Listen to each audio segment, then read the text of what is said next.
Okay, hello everyone. Today's video introduces a topic that we're going to spend a few days on, and that topic is slope.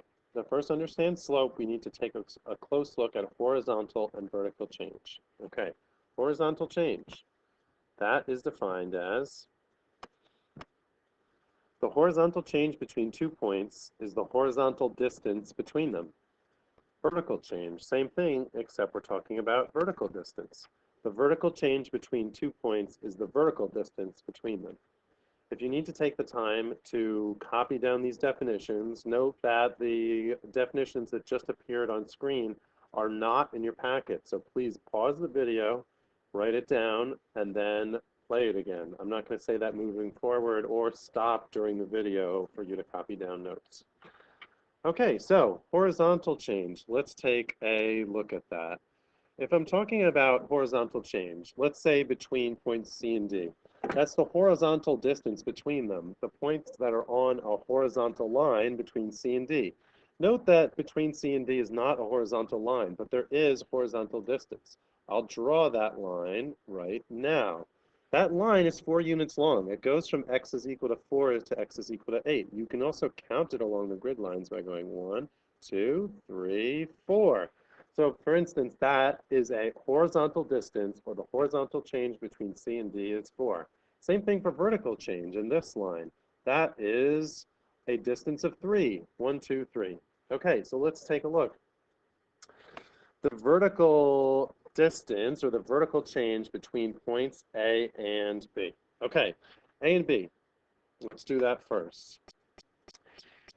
So the vertical change between A and B, once again, that's the vertical distance. So vertical is up and down. So if I'm going from A to B, I'm going from A, which is at y is equal to -1, 1, 2, 3. So that is at a distance of 3. Therefore, my answer for vertical change between points A and B is 3.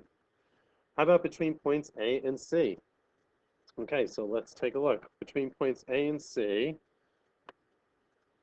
which I'll get and center now. Okay, so that's a little bit bigger space of vertical change. Once again, A is at y is equal to -1.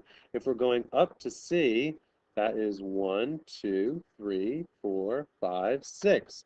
From y is equal to -1 to y is equal to 5. So that's 6, meaning that I'm going to write in here my vertical change as being 6. What about horizontal change between the same? All right, I'm just going to take the time to erase what I've done so it's very clear when I am writing the horizontal change. Okay, the horizontal change between A and B. So that is horizontal distance, left to right. So if I'm going and counting my spaces, once again, 1, 2, 3, 4. Okay, from A to B, 4. What about from A to C?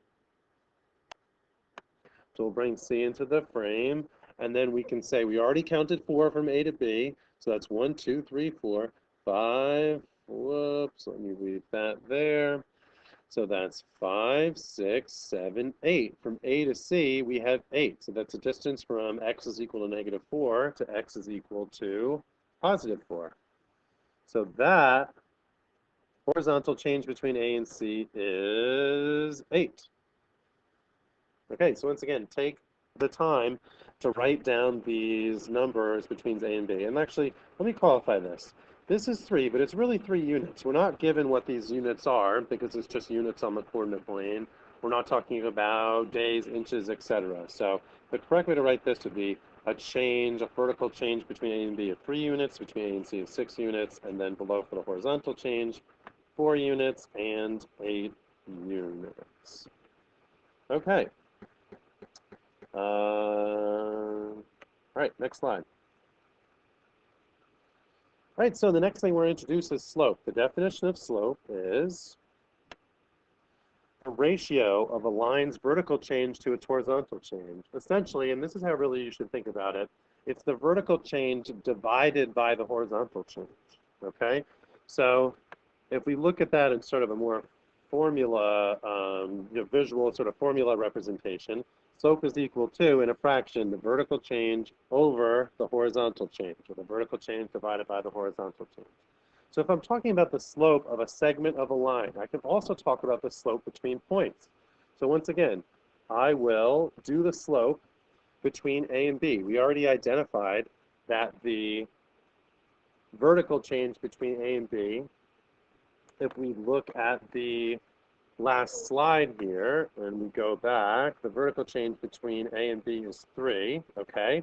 And the horizontal change is 4. And I just want to identify that here. So this 3 and 4, right? Okay. So let's go back.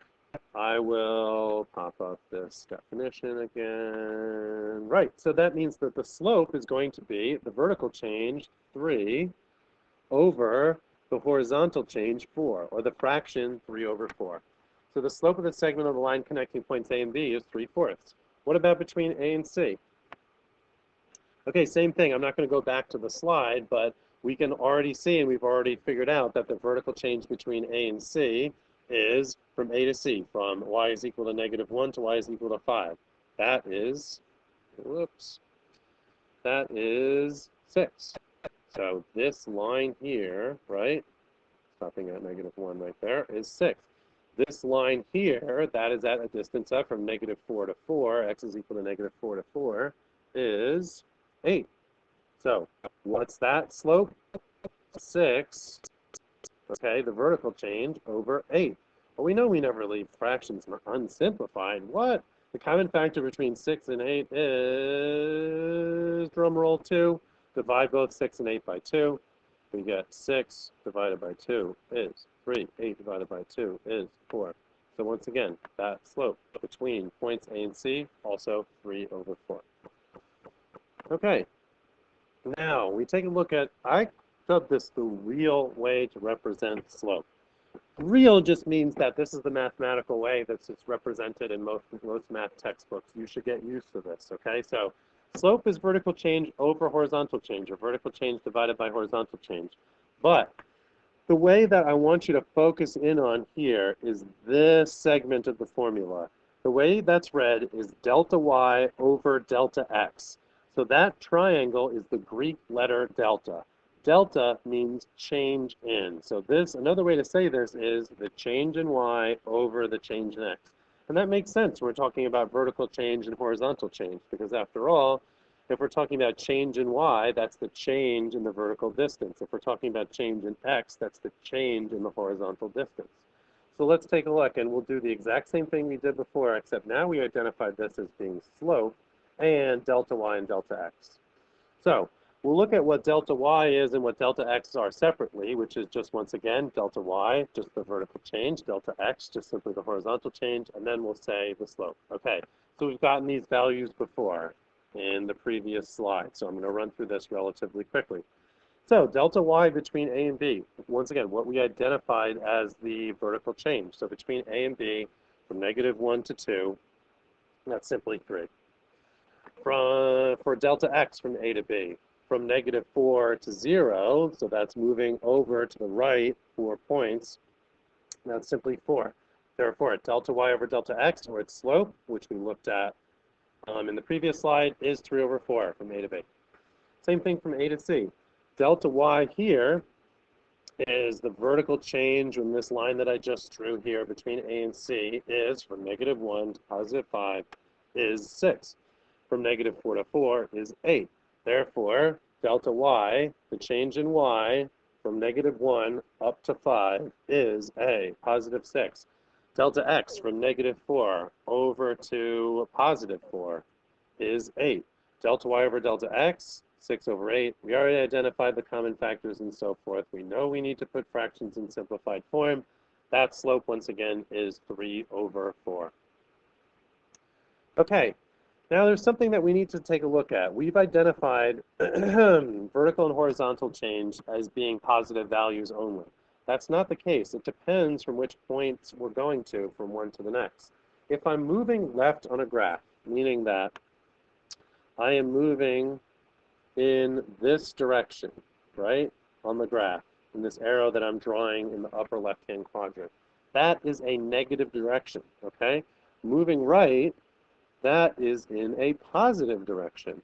If I'm moving down down is in a negative direction. If I'm moving up, that is in a positive direction.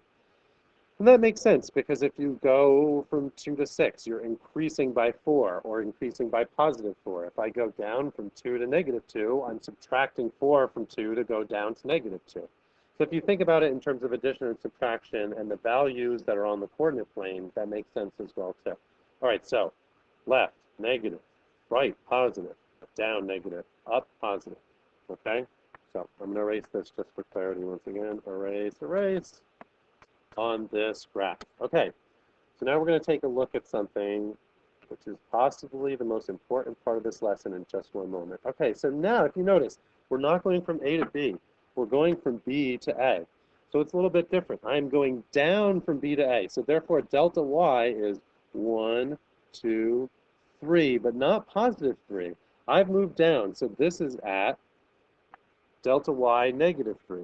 You can think about it as a distance of negative 3 between those 2 points. It's also the vertical change moving down 3, so that value is dubbed as negative 3. For delta x, if I'm going from B to A, once again, I'm starting here essentially at the y-axis, and I'm going left. 1, 2, 3, 4. So for that reason, delta x is negative 4. Now, what's delta y over delta x? This is the key thought that I want to point out. Most important part about this lesson. Negative 3 divided by negative 4. Negative divided by negative is a positive. It turns out, lo and behold, if we look at the previous slide and we look at the slope, or delta y over delta x from A to B, from this previous slide, so let's go down, down, down, and we see that I'll circle it in blue here, is 3 over 4. Now notice, this is from A to B, okay? I'm underlining over here, A to B. Now, from B to A, the values for delta y and delta x are negative, meaning that negative 3 and negative 4. But delta y over delta x, negative 3 over negative 4, reduces to the same quantity, positive 3 over 4 for the slope. So it doesn't matter which point you start at. If you start at A and go to B, or B or go to A, you still end up with the same positive value, 3/4. Same thing goes from C to A. So C to A, if we let me just get both of this on screen, right. So we're going from C to A.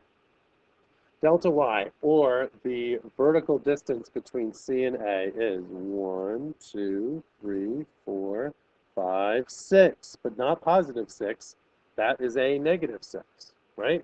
So for that reason, delta y is negative 6. Same thing for, let me actually just erase this for more clarity here.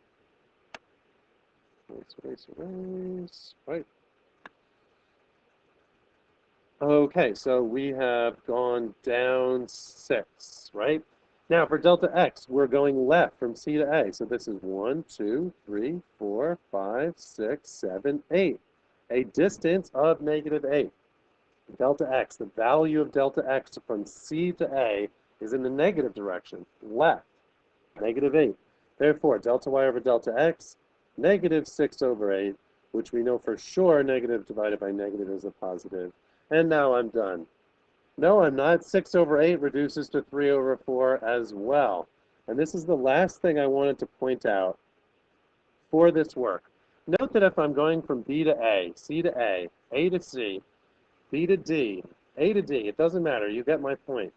I'm going to get a fraction that reduces to the same slope, delta y over delta x, 3 over 4. So what I want you to try at home is try from A to C. Sorry, from D to A. So try this on your own, D to A, okay? So same thing, do delta y, delta x, write that on the bottom part of this slide here, and then delta y over delta x. So I want to see this written on the bottom of everyone's sheet when you turn in these papers during the next class. Okay, thanks for listening. Have a nice day, everybody.